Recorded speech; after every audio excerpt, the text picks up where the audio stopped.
A segítőkezek nem csak évközben gondol a belvárosi családokra, advent közelettével is nagy segítséget nyújt, most különösképpen a rászorulók részére. November 28-án jótékonysági adománygyűjtési akciót szervez, amelyre bármilyen jó minőségű ruhákat, játékokat és tárgyakat várnak, hogy a Mikulás érkezése a nélkülöző gyerekek számára is öröm legyen.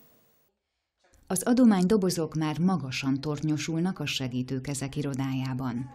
Ezekbe a dobozokba kerülnek bele azok a felajánlott ruhák és játékok, amelyek egyesek számára csupán már nem használt tárgyak, mások számára azonban a legszebb ajándékok lehetnek. A segítőkezeknek nem csak az a feladata, hogy a családokat programokkal és szolgáltatásokkal segítse, hanem mi szeretnénk ezt a szolidaritást erősíteni itt a kerületen belül, amelyben partner az önkormányzat, illetve az Egyesített Szociális Intézmény családsegítő és gyermekjóléti szolgálata, ugyanis az a döntés született, hogy ezek a felajánlások a kerületben élő olyan családoknak lesz felajánlva, akik a gyermekjóléti szolgálattal kapcsolatban állnak. Így több mint 100 belvárosi rászoruló család részesülhet különböző adományokban.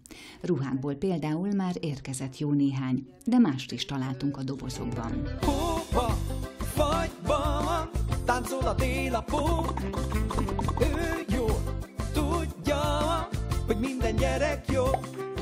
Hibátlan minőségű darabok érkeztek eddig, ezeket korcsoportonként, méretenként és nemenként külön címkézve gyűjtik.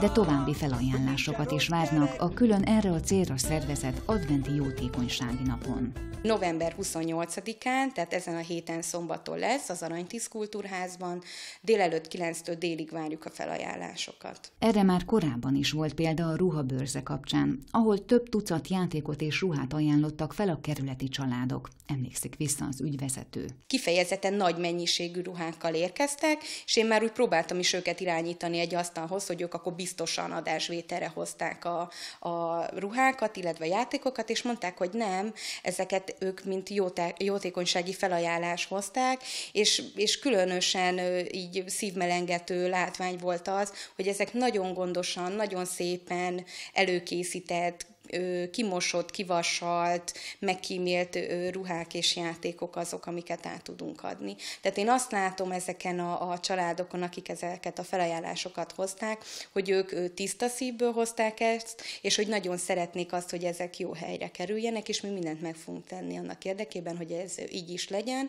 és erről a gyermekjóléti szolgálat fog gondoskodni. Mindehez pedig az önök önzetlen szándékukra is szükség van, valamint olyan jó állapotban lévő ruhákra, cipőkre, táskákra és játékokra, amelyek örömöt szerezhetnek a gyerekeknek a kisbabáktól kezdve egészen a 18 éves kamaszgyerekekig bezárólag. Az adományokat a Mikulásváró ünnepségen Szentgyörgyvölgyi Péter polgármester és Jeneiné dr. Rubovszki Csilla alpolgármester adják át a gyerekeknek, akik kibontva az önök által felajánlott ajándékokat, örömmel és mosollyal az arcukon érezhetik, hogy ez évben is érdemes volt jó gyereknek lenni, és bizony őket sem hagyta cserben a Mikulás.